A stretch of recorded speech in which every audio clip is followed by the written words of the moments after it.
Evangelho segundo Lucas. Capítulo 8. As muitas discípulas de Yalcha. Havendo passado esses acontecimentos, caminhava Yalcha por todos os povoados e cidades proclamando as boas novas do reino do Criador, e os 12 estavam com ele. E também algumas mulheres que haviam sido curadas de espíritos malignos e doenças. Maria, conhecida como Madalena, de quem haviam saído 7 demônios, Joana, esposa de Cusa, administrador da casa de Herodes, Susana e muitas outras. Essas mulheres cooperavam no sustento deles com seus bens. A parábola do semeador. E ocorreu que uma grande multidão se reuniu, e pessoas de todas as cidades vieram ouvir a Yalcha. Foi quando ele lhes propôs a seguinte parábola. Eis que um semeador saiu a semear. Enquanto lançava a semente, parte dela caiu à beira do caminho, foi pisoteada, e as aves do céu a devoraram. Outra parte caiu sobre as rochas, e quando germinou, as plantas secaram, pois não havia umidade suficiente. Outra parte ainda, caiu entre os espinhos, que com ela cresceram e sufocaram suas plantas. Todavia uma outra parte, caiu em boa terra. Germinou, cresceu e produziu grande colheita, a 100 por 1. Então, tendo concluído esta parábola, exclamou: Aquele que tem ouvidos para ouvir, ouça. Yalcha explica a parábola. Seus discípulos lhe perguntaram o que ele queria comunicar com aquela parábola. Ao que ele lhes replicou: A vós outros é concedido saber os mistérios do reino do Criador, aos demais, contudo, anuncio através de parábolas, para que vendo, não vejam, e ouvindo, não compreendam. Eis, portanto, o esclarecimento desta parábola. A semente é a palavra do Criador. As que caíram à beira do caminho representam todos os que ouvem, mas então chega o maligno e tira a palavra do coração deles, para que não venham a crer e não sejam salvos. As que caíram sobre as rochas simbolizam os que recebem a palavra com alegria assim que a ouvem, contudo não possuem raiz. Creem por um período, mas desistem no tempo da provação. As que caíram entre os espinhos, significam os que ouvem, todavia, ao seguirem seu caminho, são sufocados pelas muitas ansiedades, pelas riquezas e pelos prazeres desta vida, e não conseguem amadurecer. No entanto, as que caíram em boa terra, são os que de bom coração e com sinceridade, ouvem a palavra, a entesouram, e com perseverança frutificam. A parábola da luz manifesta. Não há ninguém que depois de acender uma candeia, a esconda debaixo de um jarro ou a coloque sob a cama. Ao contrário, coloca-a num lugar apropriado, de maneira que todos aqueles que entram, vejam o resplandecer da luz. Porquanto não há nada oculto que não venha a ser revelado, e nada escondido que não venha a ser conhecido e trazido à luz. Assim sendo, vede pois, como ouvis, porque ao que tiver mais, se lhe concederá, e ao que não tiver até mesmo aquilo que imagina possuir, lhe será tirado. Os fiéis formam a família de Yalcha. Então a mãe e os irmãos de Yalcha vieram para falar com ele. Entretanto, não conseguiam aproximar-se dele, pois grande era a multidão à sua frente. Certa pessoa comunicou a Yalcha: Tua mãe e teus irmãos estão lá fora e desejam ver-te. Contudo, ele lhe replicou: Minha mãe e meus irmãos são aqueles que ouvem a palavra do Criador e a praticam. A tempestade é neutralizada por Yalcha. E aconteceu que em um daqueles dias, ao entrar no barco, pediu Yalcha aos seus discípulos: Passemos para outra margem do lago. E partiram. Enquanto navegavam, ele adormeceu.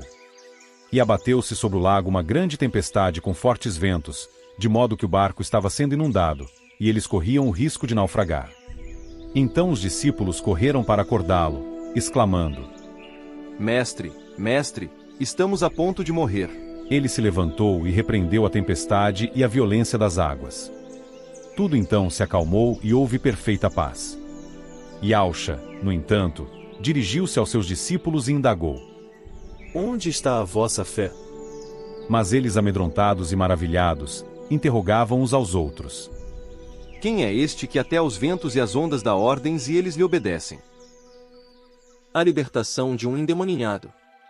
Zarparam então, para a região dos Gerazenos, que se localiza do outro lado do lago, na fronteira da Galileia. Assim que Yalxa desembarcou, foi ao encontro dele um homem daquela cidade, possesso de demônio que fazia muito tempo não usava roupas, nem habitava em casa alguma, mas vivia nos sepulcros. Ao contemplar Yalxa, berrou, prostrou-se aos seus pés e exclamou com voz forte: Que desejas comigo, Yalxa, filho do Criador Altíssimo? Imploro a ti, não me castigues. Porquanto Yalxa ordenara ao espírito imundo que abandonasse o corpo daquele homem. Diversas vezes o demônio havia se apoderado dele. Mesmo com os pés e as mãos acorrentados, e vigiado por guardas, arrebentava as cadeias e os grilhões, e era impelido pelo demônio para lugares desolados, e Yalxa lhe inquiriu: Qual é o teu nome? Ao que ele replicou: Legião. Pois eram muitos os demônios que tinham invadido aquele homem. E suplicavam a Yalxa que não os mandasse para o abismo. Entre mentes uma grande manada de porcos estava pastando naquela colina. Os demônios imploraram que Yalxa lhes permitisse entrar nos porcos. E Yalxa consentiu. Então, saindo do homem, os demônios invadiram os porcos, e a manada jogou-se precipício abaixo em direção ao grande lago e todos os porcos se afogaram. Ao observar tudo o que acontecera, as pessoas responsáveis pelo cuidado dos porcos fugiram e foram contar esses fatos na cidade e pelos campos. Um homem gerazeno se torna discípulo. E ocorreu que o povo saiu para ver o que tinha sucedido. Quando se aproximaram de Yalxa, viram aquele homem de quem os demônios haviam saído, assentado aos pés de Yalxa, vestido e em perfeito juízo, e todos ficaram apavorados.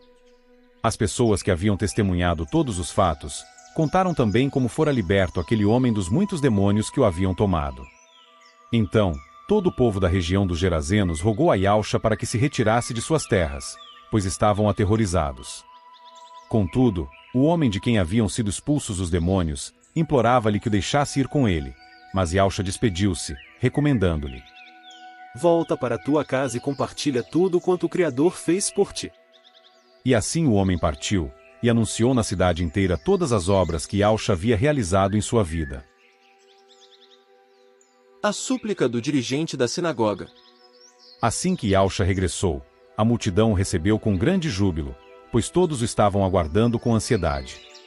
Eis que se aproximou de Yalxa um homem chamado Jairo, que era dirigente da sinagoga local, e prostrando-se aos pés de Yalxa, lhe implorou que fosse à sua casa. Pois tinha uma filha única com cerca de 12 anos, que estava à beira da morte, e enquanto ele caminhava, as multidões o comprimiam. A cura de uma mulher no caminho. Nas proximidades estava certa mulher que havia 12 anos, vinha sofrendo de hemorragia e já tinha gasto tudo o que podia com os médicos, mas ninguém foi capaz de curá-la.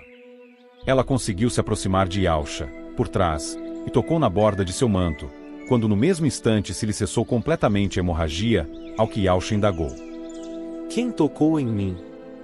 Como todos negassem, Pedro pondera: Mestre, a multidão se aglomera e te espreme, e ainda assim, deseja saber quem te tocou? Então Yalxa insistiu: Certamente alguém me tocou, pois senti que de mim emanou o poder. Então a mulher, compreendendo que não haveria de passar despercebida, aproximou-se tremendo e prostrou-se aos pés de Yalxa, e diante de todo o povo, declarou o motivo pelo qual tocará daquela maneira, e como naquele mesmo momento fora totalmente curada. Ao que Yalxa lhe afirmou: Filha, a tua fé te curou, vai-te em perfeita paz. Yalxa revive a filha de Jairo.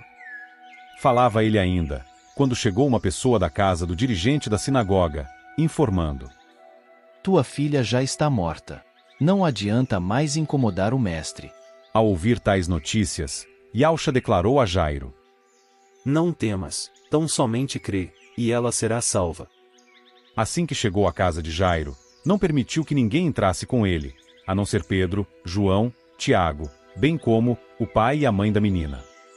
Enquanto isso, grande comoção atingiu a multidão, e todos choravam e se lamentavam por ela. Diante disto Yalxa os encorajou: Não pranteeis. Ela não está morta, mas dorme. E muitos zombavam dele, pois tinham certeza de que ela estava morta. Entretanto, ele a tomou pela mão, e em voz alta, lhe ordenou: Menina, levanta-te.